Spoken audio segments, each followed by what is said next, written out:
CRC 89.1 Radio y Cadena Radial Costarricense no se hacen responsables por las opiniones emitidas en este programa. Es tiempo de tender la red democrática y mostrar la Costa Rica del futuro hacia la cual debemos caminar. Con ustedes, Jonathan Prendas, aquí por CRC 89.1 Radio.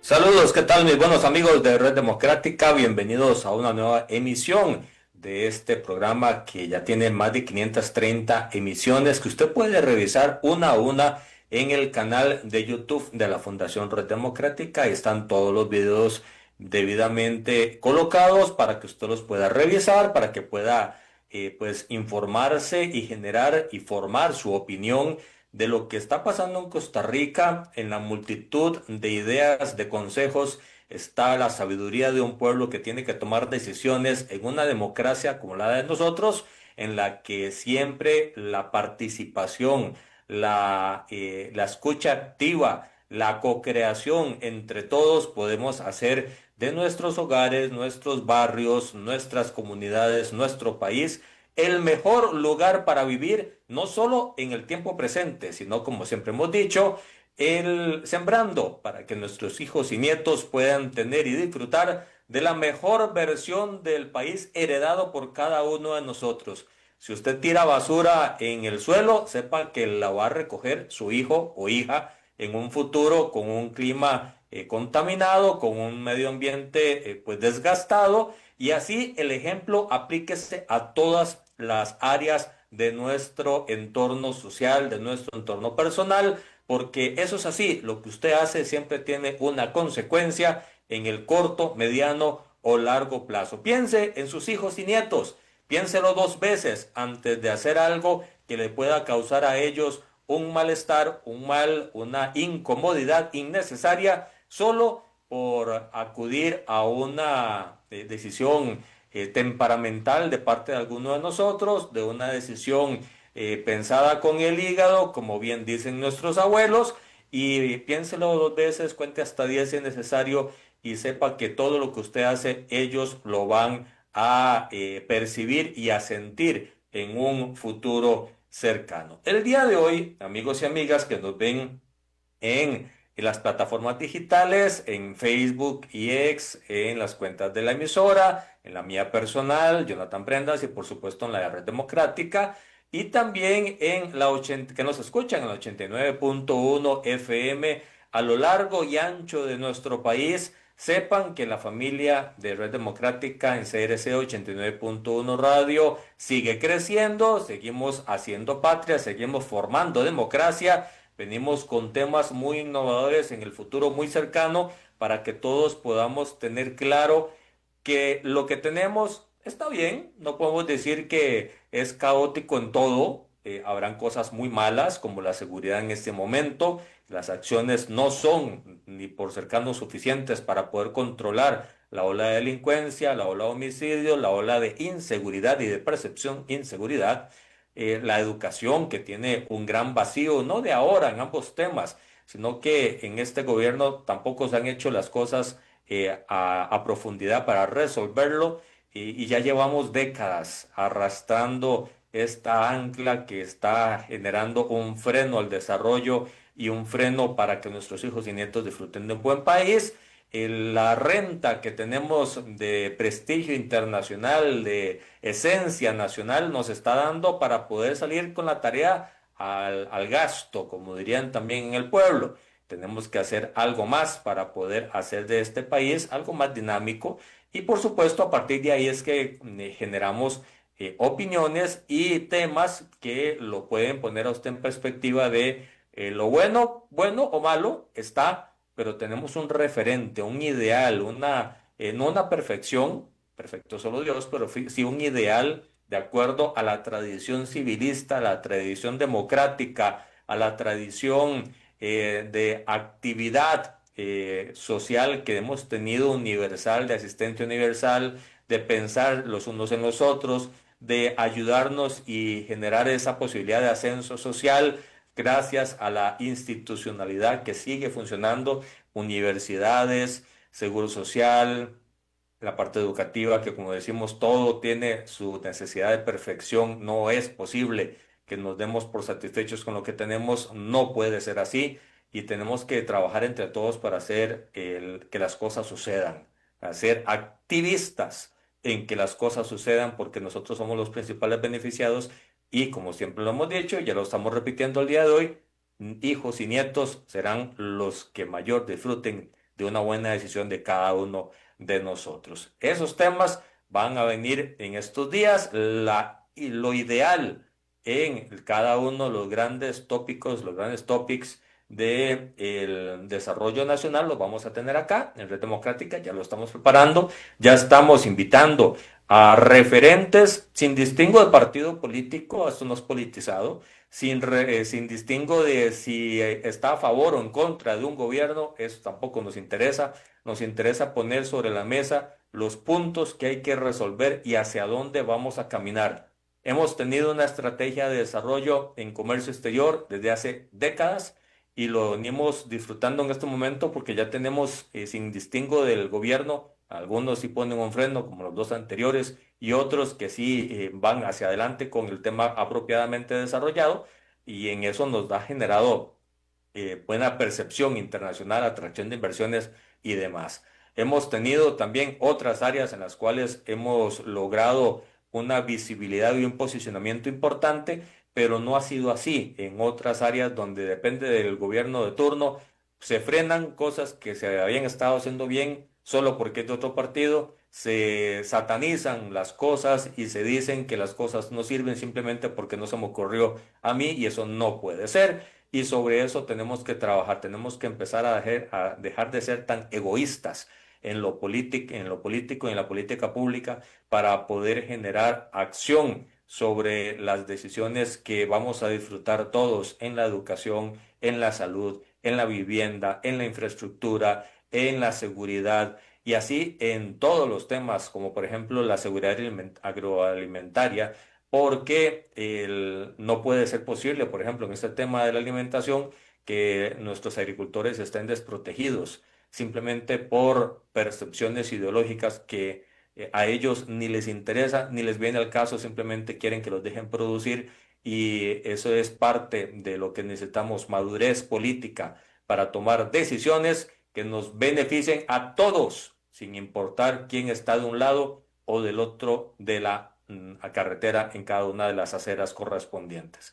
El día de hoy está a punto de integrarse a la transmisión el se nos estará sumando al programa el invitado del día de hoy, don Juan Manuel Tirado. En unos minutos, esperamos que así sea. Está atendiendo unos asuntos de último momento para tratar un tema de préstamos o ayudas presupuestarias de multilaterales, que son, cómo se usan y de qué depende en lo doméstico para que tengan sentido. Eso es un tema, amigos y amigas, que sí es importante en la democracia costarricense. Entendamos algo, Costa Rica, por decisiones del pasado, por decisiones del presente, de unos y otros, no tenemos esa mina de oro, literalmente hablando, pero también metafóricamente hablando, para poder hacer lo que otros gobiernos, otros países pueden desarrollar, tipo Noruega, tipo los países escandinavos, otros que tienen sus yacimientos de petróleo, que los están cuidando, que ni siquiera lo están explotando, saben que ese activo lo tienen, que tienen oro ya recogido y que saben dónde pueden tenerlo, que tienen otros yacimientos de recursos naturales, que tienen una generación de actividad productiva privada muy facilitadora, que genera oportunidad para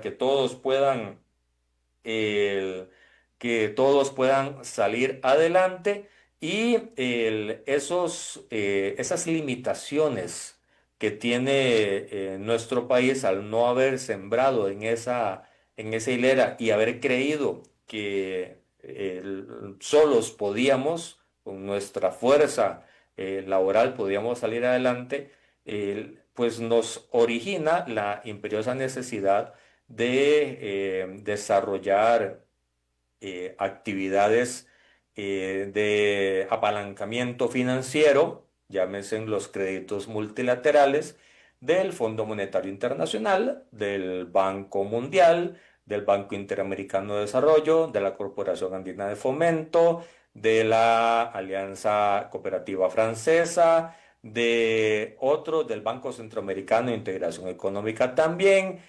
Son entes que evalúan a Costa Rica, dicen es qué tan lejos o qué tan cerca estamos de un ideal operativo, macroeconómicamente hablando, para darle sustentabilidad a las diferentes líneas de desarrollo de un país. Y conforme a eso, no solo emiten las opiniones, las recomendaciones, se ponen de acuerdo en los últimos tiempos, se ponen de acuerdo, ya no es tan impositivo como lo fue en algún tiempo, se ponen de acuerdo con los gobiernos y les dice qué metas tiene usted para poder mejorar. Y conforme a esas metas se evalúan, se le generan indicadores conforme la evaluación que el ente hace del país, y sobre eso se le da no solo algún tipo de línea presupuestaria, hay diversos tipos de líneas presupuestarias, sino también de tipos de interés, de plazos, de facilitación de tiempos. Hay una serie de elementos muy necesariamente desarrollados a lo largo de los tiempos modernos para evaluar a los distintos países, incluso involucrándose si es de renta baja, si es de renta media, si es de renta alta, es decir, la capacidad anual que tiene per cápita el país sobre la generación de recursos, y sobre eso también se generan las optimizaciones de de las diferentes líneas presupuestarias. Ese tema es importante porque es el que da el oxígeno, es el que da esa fuerza para poder salir adelante en medio de una situación crítica que, como lo decimos, los países que no tenemos esa explotación o exploración o rentabilización o economización del gas natural, del oro, de petróleo, de monetizar nuestros recursos, si es que no se quieren explotar de extracción, pues por lo menos darle algún tipo de rentabilización económica y generar a partir de ahí una seguridad financiera macroeconómica del país a futuro, no solo a hoy.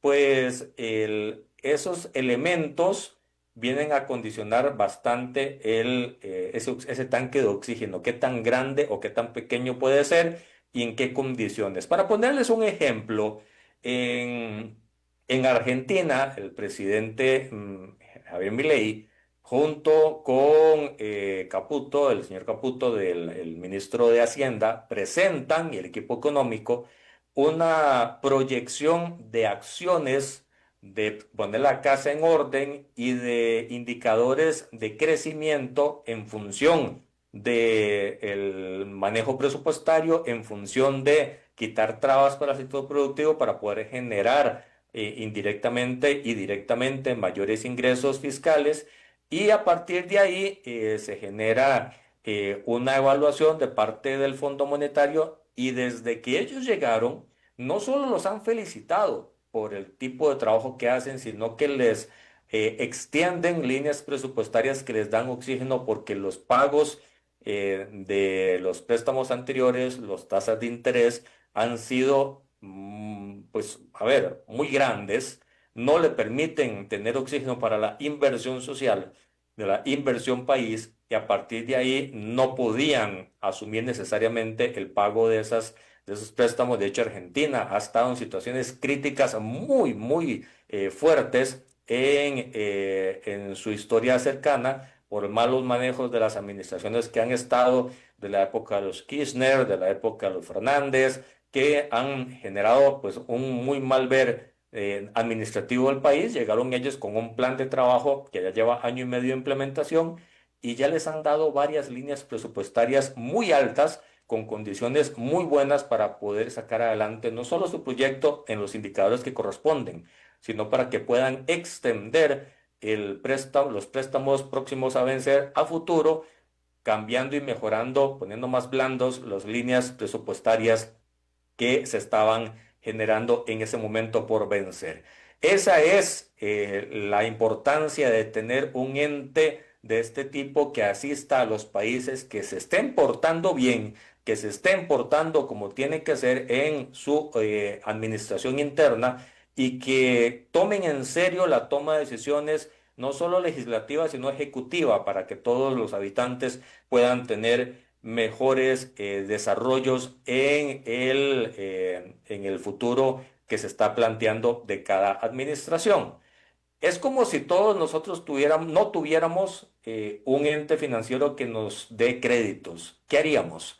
Si no ponemos con qué pagar las cosas, si no tenemos con qué apalancar para poder desarrollar las propuestas que se están desarrollando, los bancos cumplen esa función. Ahora, en el ámbito internacional al país, lo que tenemos son estas entidades multilaterales que ya en unos minutos don Juan Manuel Tirado Molina nos va a profundizar en no solo qué es exactamente, cómo se logran generar a favor de un país, sino también cómo se usan y de qué depende en lo doméstico que nos tomen en cuenta o no. ¿Qué tanto es bueno accesar a ese tipo de financiamientos? ¿En qué condiciones hay que hacerlo? Es decir, todo el ecosistema de los ingresos multilaterales que se puedan generar para un país tienen que ser con un propósito. Se los pongo de esta forma.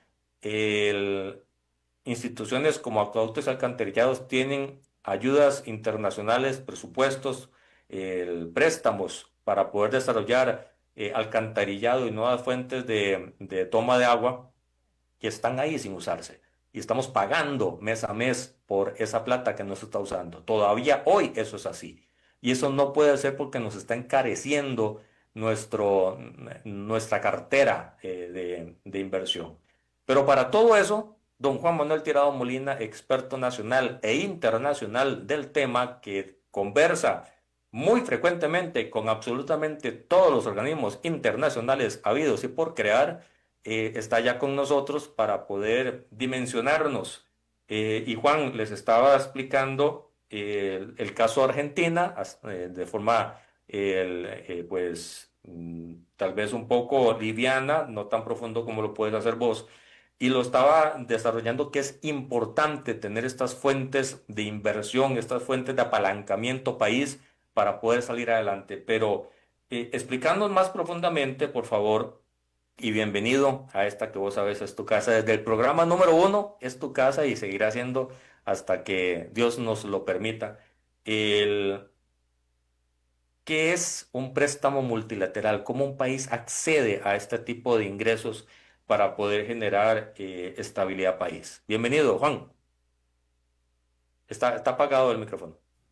Buenos días, don Jonathan, a usted y a toda su audiencia. Muchas gracias por la invitación. Y sí, creo que fui uno de los primeros que llegó a su programa hace, ¿qué?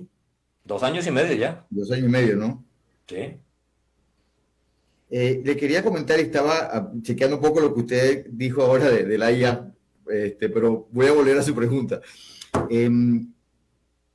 Los préstamos, las instituciones multilaterales, como usted las llamó, que son fuentes de financiamiento desde el Fondo Monetario, pasando por la CAF, la Agencia Francesa, GIES, Banco Interamericano de Desarrollo, BCE, y el Banco Mundial y un par más, son instituciones cuya participación en el mercado financiero mundial le permiten a los países acceder a préstamos a muy bajo costo, a plazos más largos y con condiciones casi específicas de utilización. Entonces, ¿cómo accede un país a esos préstamos? Es que hay varios mecanismos. Puede el país como gobierno, ¿sí? En este momento el Estado costarricense acaba de solicitar al Fondo Monetario un préstamo para el país. Tuvimos un préstamo del Fondo Monetario anteriormente. El gobierno como el Milei, por ejemplo, el gobierno de Argentina, solicitó un préstamo al Fondo Monetario por $40 mil millones, el cual ya fue aprobado y fue directo a las arcas del Estado. Solamente 25 mil millones tenían un fin específico, los otros eran fungibles, que eso significa que el Estado lo puede utilizar en lo que le parezca al Estado, de acuerdo a un programa, porque uno para pedirle un préstamo a una multilateral tiene que llegar con una solicitud bien armada. Con un plan de negocio. Con un plan de negocio para que lo vas a utilizar. Generalmente, la multilateral está más inclinada a prestarte plata si eso tiene un fin social, si vas a mejorar un acueducto, como usted decía, en seguridad. Algunos de las multilaterales hay unas que no se meten en seguridad y otras que sí. Carreteras, el BID financió, por ejemplo, las estaciones de policía, las delegaciones policiales. Entonces, todo depende de lo que el país necesite. Y ahí paso ahora los otros mecanismos. Las instituciones del Estado también pueden pedir préstamos a estas multilaterales que no pasan por garantía soberana, así que no pasan por el Estado y no tienen que ir a la Asamblea Legislativa para su aprobación.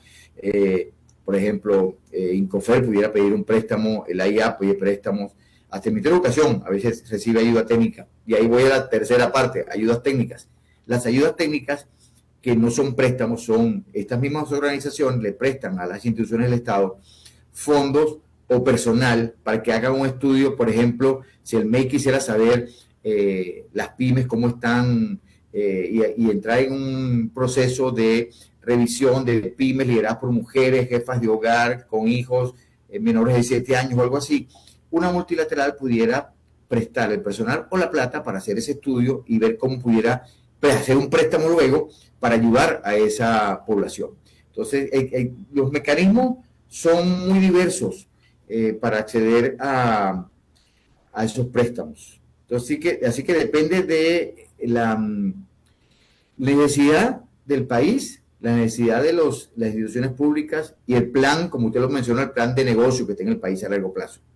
¿Okay? Bueno, en este momento Argentina, CAF, BID, Banco Mundial, están armando los tres un préstamo para el país, para la balanza, para mejorar las reservas internacionales del Banco Central, que va a rondar los 20 mil millones. Y eso es el manejo que le da un gobierno a sus relaciones con esas multilaterales. No sé si con eso le respondí su pregunta, Jonathan. Sí, y de hecho me genera más preguntas, Juan, porque ese beneplácito hacia Argentina no lo tienen otros países. ¿Por qué la diferencia de las multilaterales en función de darle 40 mil millones, por ejemplo, a Argentina, y no hacer lo mismo con países que están en situaciones macroeconómicas y sociales fuertemente, dolidas en el tiempo presente? ¿En qué va? ¿En qué a uno, en qué no al otro? No, es que la multilateral no te dice que sea uno y otro no, es lo que tú vengas a pedir y yo lo evalúe. Por ejemplo, cuando yo tuve acceso a ese primer préstamo,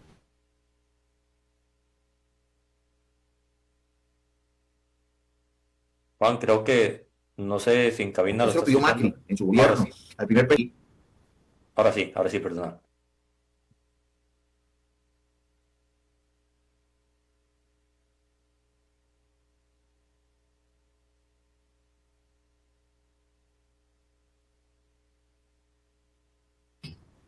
Ok, en unos países no, como le decía, no es tan así. El préstamo que le pidió Macri, estos 40 mil millones, tardó más o menos 1 año y medio el fondo en analizarlo. Lamentablemente el desembolso se dio casi a la salida de Macri, porque en realidad se esperaba que hubiera continuidad de gobierno, ¿okay? Cosa que no sucedió.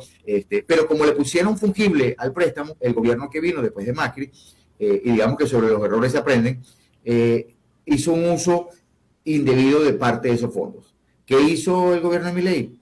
Pidió el préstamo, no lo hizo fungible, le puso partidas específicas, entonces era reservas, pago de deuda y de infraestructura, con mediciones y con una ruta clara de en qué infraestructura le iban a poner, y eso hizo que el fondo estudiara el tema, le diera el préstamo nuevo. Ese préstamo nuevo era para pagar deuda, que era la misma deuda del fondo, para poder refinanciar, apalancar las reservas del Banco Central y poder invertir en infraestructura. Y eso achica el pago de intereses de las otras deudas y de capital, porque es a 30 años, a una tasa muy asequible, y eso te permite como país mejorar tu flujo de caja. Entonces, el flujo de caja disponible que te da el bajar la cuota que tienes que pagar es como si usted en su casa está pagando un crédito de $1,000 por mes y su acreedor le dice, bueno, ahora te voy a dar 10 años más para que me pagues y vamos a bajar la cuota de 500. A usted le van a sobrar $500 mensuales y usted lo va a utilizar en mejorar la casa, en vestirse mejor, no sé, en pagar una educación mejor para sus hijos. Entonces, y eso es lo que está haciendo el Estado argentino. Pero todo depende de lo que el Estado pida. Sí, por ejemplo, el Salvador destinó los 3 primeros años a pedir préstamos no reembolsables a muchos países.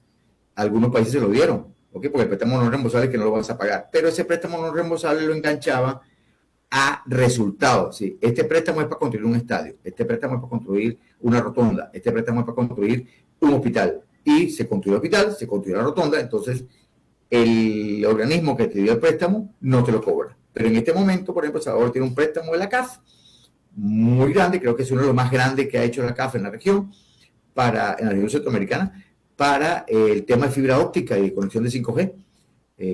Ese es un préstamo que hay que pagarlo, no es un préstamo no reembolsable, pero tiene a su favor que en la medida que avance la conectividad y la sociedad como un todo avance en esa conectividad, las tasas bajan, las tasas del préstamo. Entonces, tú puedes llegar, es que ninguna multilateral tiene una receta rígida. Yo estaba hoy en la mañana incluso en un chat discutiendo con alguien y terminó siendo una discusión porque estaba hablando muy mal de los préstamos multilaterales y que las tasas que cobran es pero a lo que tú pidas, para que vas a usar los fondos, el plazo que quieres, tu comportamiento como deudor, porque al final es un deudor. Y entonces el porcentaje esperado de pérdida de las multilaterales también lo meten en el balance. Entonces, ¿qué porcentaje esperado de pérdida tengo yo de prestarle a El Salvador, a Costa Rica, a Nicaragua, a Honduras?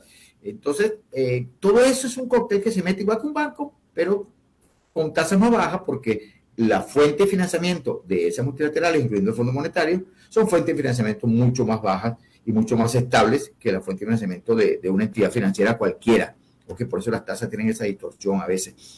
Pero no es que le dicen que sí a uno y que no al otro. Es, ¿qué me vienes a pedir? ¿Para qué lo quieres? ¿En qué lo vas a utilizar? ¿Cómo lo vas a pagar? ¿Y cómo lo medimos? Entonces, si usted empieza a decir, bueno, es que no quiero que me lo midas, entonces no, no te lo puedo hacer, ¿ok? La plata que tú quieres no medible, entonces te puedo dar poquito, ¿ok? Y cosas por el estilo. Estoy hablando quizás muy domésticamente, pero eso es cuando uno se siente en directorio, eso es lo que ve, es para qué es, qué país es. Por ejemplo, en el caso de Costa Rica, que hoy en día es miembro pleno de la CAF, de la Corporación de Fomento, sí, su acceso a crédito en la CAF es mucho mayor en monto, en plazo y en tasas mucho más bajas. ¿Okay? De hecho, la CAF ha puesto una oficina ahora en San José con una representante de primer nivel. El que tenían también era excelente, pero no teníamos oficina, teníamos solamente un representante que estaba aquí y venía cada tanto. Ahora tenemos oficina propia de la CAF aquí, y eso demuestra el acercamiento que tiene una multilateral con el país, pero ahora el país es el que tiene que ir a sentarse a la multilateral y decirle, mira, esto es lo que necesito, quiero, no sé, construir 2 hospitales, por decir algo de hospitales, ¿ok? O una carretera nueva, o poner cobertura 5G, o construir una cárcel, o un montón de cosas. Usted puede pedirle, ellos lo van a analizar como cualquier prestamista y le van a decir, bueno, con estos índices yo te puedo prestar a esta tasa y a este plazo. En la medida que tú quitas esos índices y quieras minimizar la información que vas a entregar, va a subir la tasa y va a bajar el plazo. Eso es. En lo doméstico, Juan, siempre se ha dicho que si un país es desordenado, las condiciones son mucho más estrictas porque no hay... Es lo que le decía, si un país es desordenado no tengo manera de medirlo. Entonces, en la posibilidad que tengo manera de medirlo, mi tasa esperada de riesgo es más alta. Entonces, tengo que poner una prima y esa prima de riesgo es tasa. Así de fácil, ¿ok? O si yo tengo la percepción que el país es ordenado y no voy a utilizar los fondos que le presté, le cobro una prima como para mantener los fondos disponibles, ¿ok?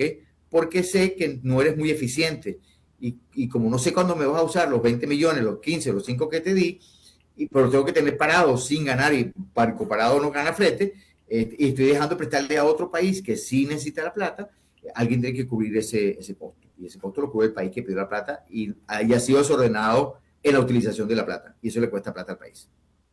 ¿Qué tan, qué tan Bueno, en realidad no cuesta importante? plata todo, porque uno habla del país, pero en realidad esa plata la pagamos todo con los impuestos que pagamos. Porque los Exacto. impuestos suben, dejamos de tener servicios asequibles para poder pagar ese desorden que usted mencionaba.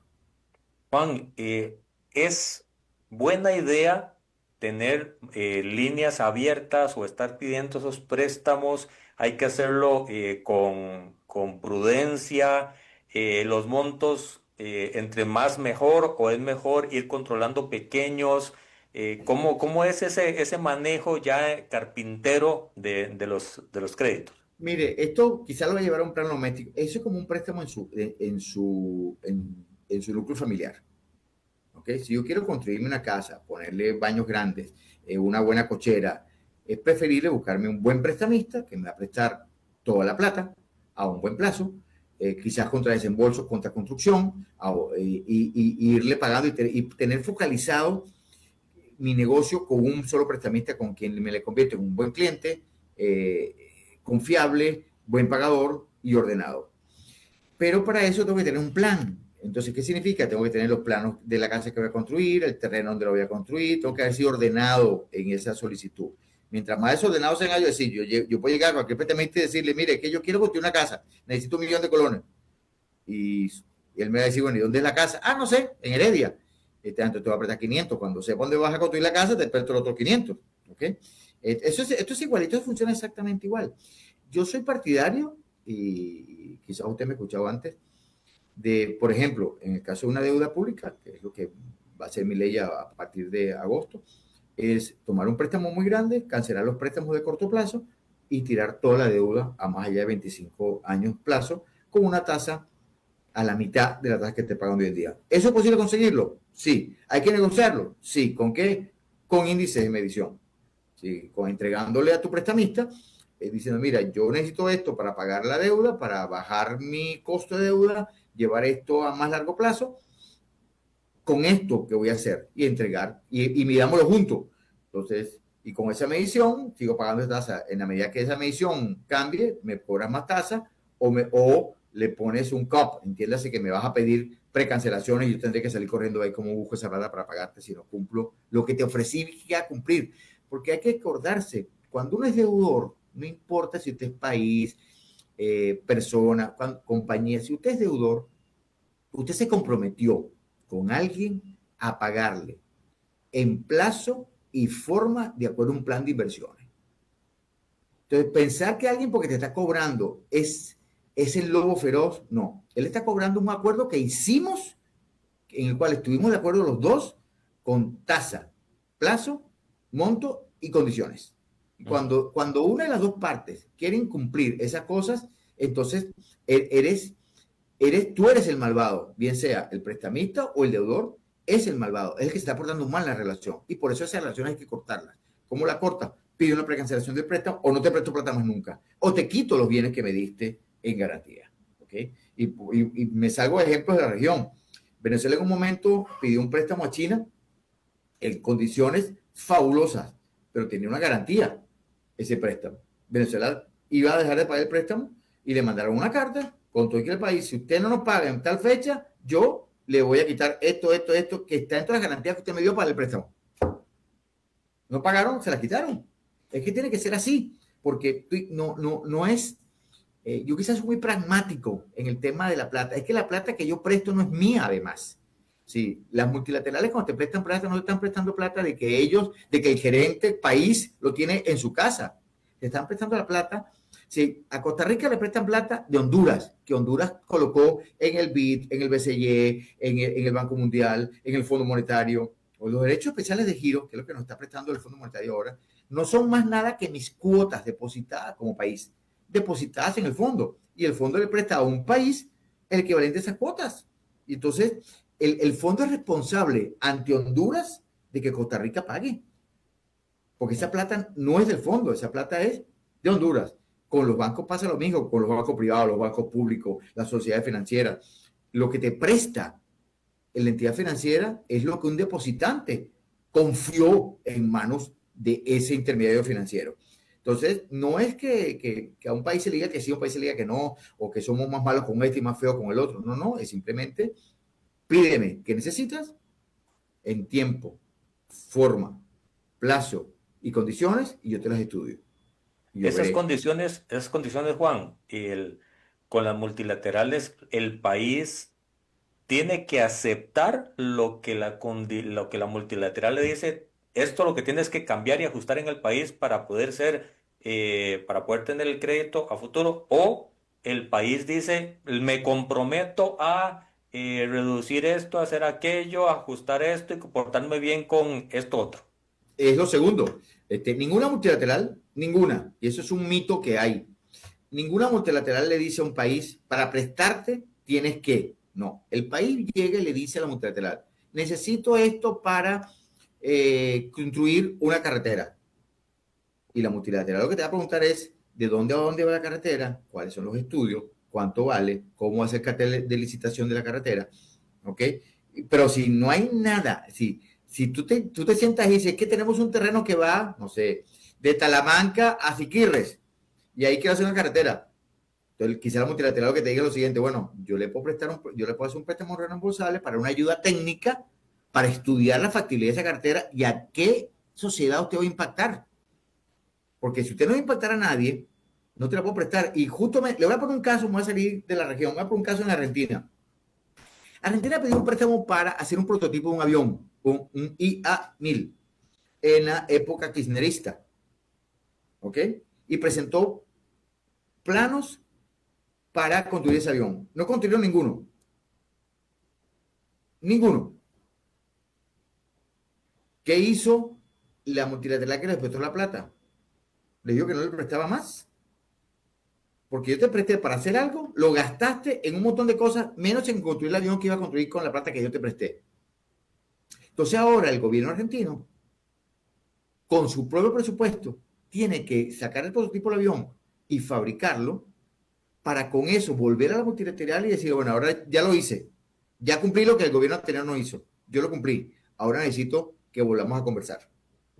Porque eres un deudor que incumplió el contrato. Es que un préstamo es un contrato entre dos partes. Y las dos partes están obligadas a cumplirlo. Yo te presté la plata. Tú estás obligado a construir el obelisco que tengo yo ahí atrás. Sí. Pero no puede ser que yo te preste plata para el obelisco y tú construyas y tú siembres los árboles. ¿Y el obelisco? Ah, no, es que se me fue en el pago de las consultorías, el pago de las horas extras de la persona que iba a estudiar la altura del obelisco. Ah, no, para eso te presté la plata. El plan que tú me entregaste no decía eso. Porque todo esto es con planes. Por ejemplo, Hacienda Digital en Costa Rica, que es un préstamo que dio el Banco Mundial por casi 150 millones de dólares, tenía un plan que se está ejecutando. No voy a entrar en si está mal, bien, si va a 80%, donde vaya, pero había un plan. Y ese plan, por eso te presté la plata, te la voy desembolsando y lo que yo espero es que en el plazo del tiempo tú hayas completado lo que me ofreciste que ibas a hacer con la plata.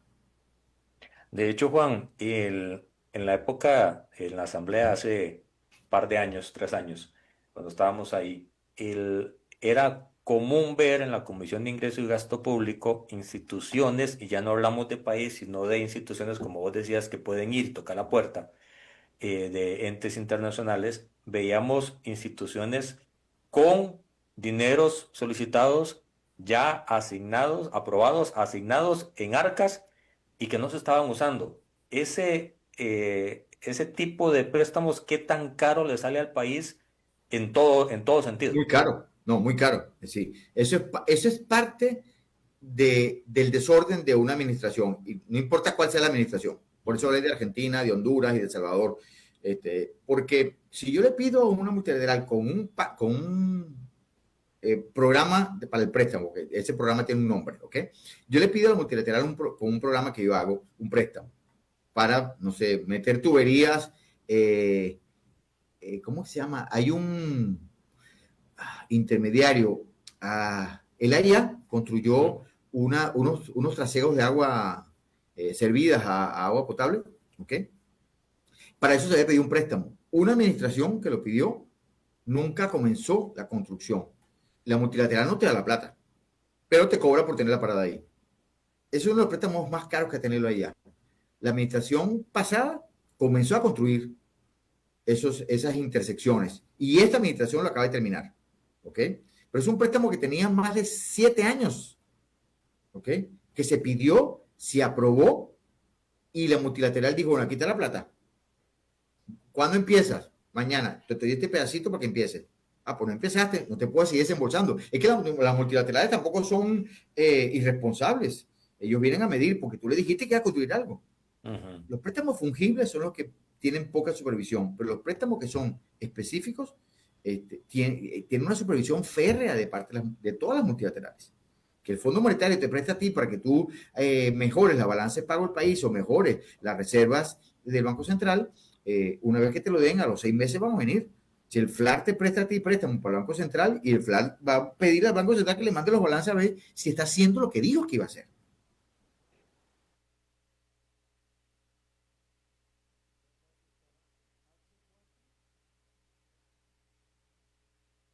Porque toda la decisión de los préstamos que otorgan, porque vuelvo al principio, es de los aportantes, que son los países. Y entonces cuando Honduras, que ahora va a pedir plata, por eso es mantener una cárcel que tenía para mostrarle a la multilateral a la cual le va a pedir plata, que se iba en serio con la construcción de la cárcel nueva, Honduras, que necesita plata para pedir una cárcel, ese multilateral le va a decir, mira, no puedo prestarte porque tal país no me han pagado. Eso no puede suceder. Eso no puede suceder. Entonces la multilateral le va a prestar la plata a Honduras y se va a voltear y me va a decir a mí, mira, Costa Rica, si tú me dejaste pagar, o me estás pagando una comisión de mantenimiento que llega, ojo, y le ponen un freno. Si usted puede mantener un préstamo vivo por un determinado plazo de tiempo y si no lo ha utilizado, tiene que ir a la multilateral y pedir renovación. Porque no es que se quede eternamente parado ahí. ¿Ok? Juan, las evaluadoras de riesgo internacional miden qué tan bien nos portamos como país. Así es. Así es. ¿Cómo funcionan esas calificaciones? ¿Cómo es que se logran y cómo es que se tienen que entender? ¿Cómo está Eso Costa Rica, es por un ejemplo? cóctel. Las calificadoras tienen un cóctel, porque así lo llamo yo, donde meten un sinnúmero de variables, que son salarios, vamos a hablar del país, no cuando evalúan una empresa, cuando evalúan el país, salarios pagados, planilla, deuda en circulación, pago de esos vencimientos, pago de intereses, crecimiento, orden, el déficit primario, si hubiera déficit primario, cómo se mueve la balanza de pago, cómo se mueven las reservas del país, el plan que tiene el país a mediano, corto y largo plazo. Todo eso lo meten en un cóctel y te dicen, con estas condiciones, el actual administrador del país tiene capacidad para pagar siempre, algunas veces, pocas veces o muy pocas veces. Y ahí empieza la calificación. Lo acaba de pasar en Estados Unidos. La calificadora de riesgo que acaban de bajar, la calificación de Estados Unidos por primera vez en muchísimos años, es porque hicieron esa medición. Y entonces dijeron, con los nuevos aranceles de Trump, las nuevas medidas fiscales que está tomando el gobierno, la planilla actual que tiene el gobierno, el crecimiento de la fabricación local, el crecimiento o decrecimiento de las importaciones y el consumo, nos da que la deuda actual del país va a ser pagada quizás en los plazos correctos. Cuando le meten ese quizás, ya baja la calificación del país. Porque una cosa es que va a ser pagada en términos correctos o quizás. Por ejemplo, y le doy la vuelta al revés, los bonos argentinos han subido de precio. ¿Por qué? Porque la calificadora de riesgo han dicho que Argentina se está acercando a un cumplimiento de vencimientos adecuado, lo cual significa que su riesgo de default está disminuyendo. Por lo tanto, se convierte en un buen pagador. ¿Qué está pasando con Costa Rica? Igual. Costa Rica ha ido subiendo su calificación de riesgo. Es más, en los últimos 3 años ha tenido una subida exponencial en su calificación de riesgo a su favor porque ha mostrado un orden en la política fiscal del país. ¿Qué tan bien estamos en ese escalón? Es que si tomamos la calificadora de riesgo, estamos casi a nivel de grado de inversión, lo cual nos daría acceso a mercados. Y vuelvo a lo mismo, cuando te va a prestar a alguien, te va a decir, ¿usted qué calificación tiene? Ah, mira, aquí dice que usted es muy buen pagador. Entonces, te presto en mejores plazos, en mejores tasas y en mejores condiciones. Eso es. Pero para llegar ahí, tienes que trabajar, tienes que tener una casa ordenada. Y yo siempre voy al ejemplo doméstico. Mi profesor de macroeconomía siempre era muy pegado al tema doméstico, de llevar la economía del país al término doméstico, porque es igual, eres un administrador. Al final del camino, el gobierno, los gobernantes, no son más que administradores de las finanzas públicas y del país como un todo para que no haya caos. ¿Ok?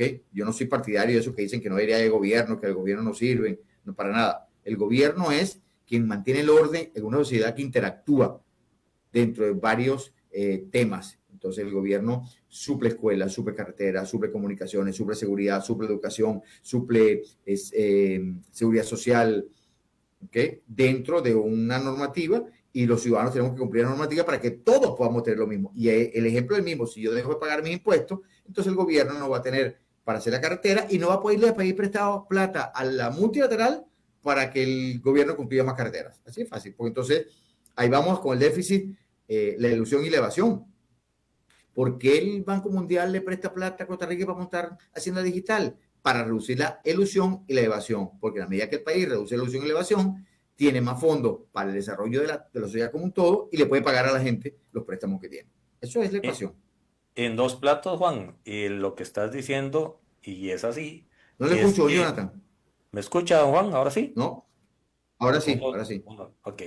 Que te estaba preguntando, entonces, una misma cantidad de plata, 30.000 millones, pedida para infraestructura, hospitales, en dos países diferentes pueden tener condiciones distintas de acuerdo al comportamiento interno del país, y la línea de pago es en función de las prioridades que tenga para portarse bien.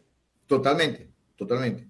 Es que volvemos al tema doméstico. Yo llego a su casa y me consigo que el carro suyo está en la puerta en 4 tucos de madera porque no tuvo para comprar llantas. Y usted me está pidiendo $10,000 de préstamo. Y yo veo ese carro parado en la puerta, digo, si no tuvo para pagar las llantas y lo que me está pidiendo no es para pagar llantas, sino para irse de viaje a Miami con los hijos, aquí hay algo que en algún momento tampoco va a tener para pagarme a mí. En cambio, si yo llego a su casa y su carro está lavado, con llantas puliditas, y usted me dice, es que lo que quiero son 5,000 para irme de viaje, pero quiero 5,000 para los estudios de mis hijos, para montar una venta de empanadas, para hacer un planché y recibir vecinos y vender a los vecinos pizzas en las noches y hacer una pyme, te digo, okay, aquí hay capacidad de pago. Le préstamo $10,000. ¿Ve la diferencia? Eso es igual que un país. Honduras está en este momento, hoy, y lo puede chequear en redes, limpiando las cárceles, y metieron a backup dentro de las cárceles, están limpiando las cárceles para mostrarle a una multilateral que las cárceles que tienen no funcionan y que quieren montar una cárcel nueva.